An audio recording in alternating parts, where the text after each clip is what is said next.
Hashama harka fuunee kabajamtoota daawwattoota keenya TV Fiber oduuwwan gaggabaaboo sa'aatii kanaaf qabannee isinitti himna. Oduuwwan wajjin kan isin faana turuun ani Girmaa Guddisaa.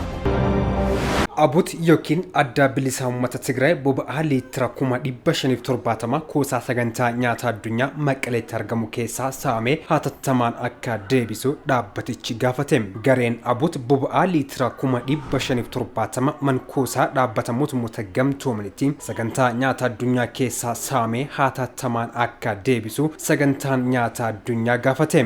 Hoogganaan sagantaa nyaata addunyaa David Beasley ergaa karaa Twitter isaanii dabarsaniin dhaabbanni isaanii boba'aa saamame kana yookaan hin arganne ta'e lammiilee miiliyoonaan lakkaa'aman beelaaf saaxilamuu akka danda'an akeekkachiisanii jiru. Kanaaf garichi boba'aa saamee kana hatattamaan akka deebisu akeekkachiisuun gochaan kun gochaa saalfachiisaa fi kan nama dallansiisudhaas jedhanii jiru. Abut boba'aa deeggarsa namoomaa firamuuf kuufamee ture liitira 579 kaleessa saamuu dhaabbanni mootummoota gamtoomanii beeksisee jira.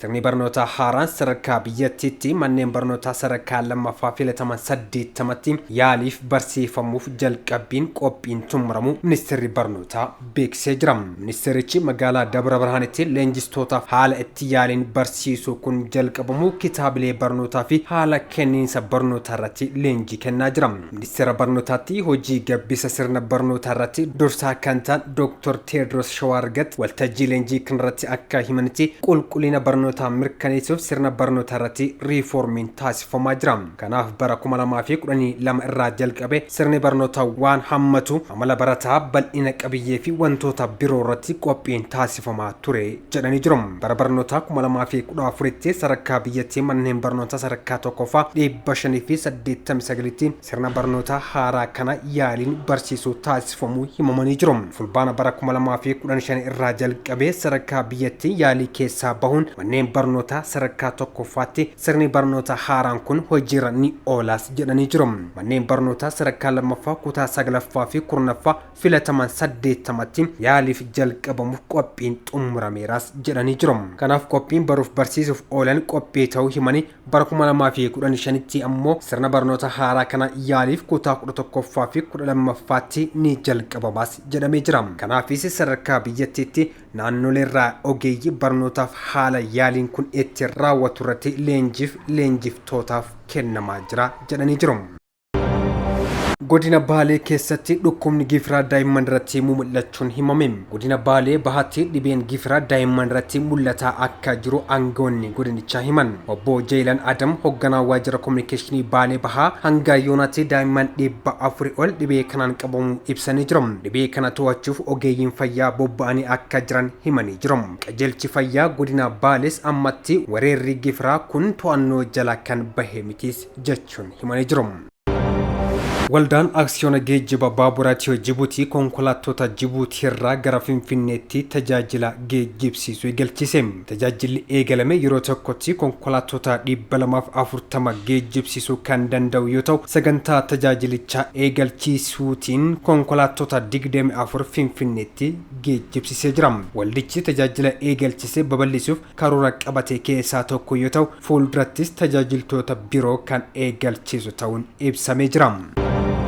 Naannoo Gaambeellaatti balaa lolaa mudateen lammiileen 74 ol qe'ee fi qabeenya isaanirraa buqqa'u tajaajilli hooggansa sodaa balaa naannichaa beeksise. Aanaalee naannichaa 8 keessatti balaan lolaa mudachuun eeramee jira. Pireezidaantiin naannichaa obbo Umud Ujuluun aanaa Joor magaalaa Unguggootti argamuun balaa qaqqabees daawwatanii jiru.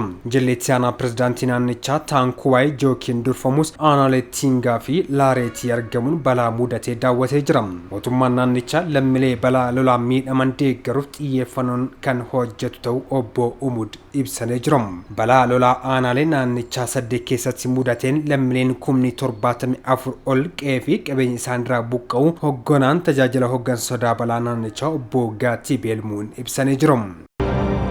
Beenishaangul Gumuz keessatti buqqaatonni 221 caalan qe'ee isaaniitti deebifaman jedha mootummaan. Naannoo Beenishaangul Gumuz keessatti buqqaatota 475 ta'an keessa kanneen 221 ol ta'an gara qe'ee isaaniitti deebifamuu mootummaan naannichaa beeksisee jira. Barattoonni sababa dhabamuu nageenyaatiin barnoota isaanii addaan kutanii turan kanneen 112 ta'an dabalatee barattoonni 300 ol bara dhufu barnoota isaanii akka hordofan karoorfamee hojjetamaa jira jechuun mootummaan naannoo Beenishaangul Gumuz ibsee jira. Republic Democrataa Congo keessatti dhibeen Ebola deebi'ee ka'e.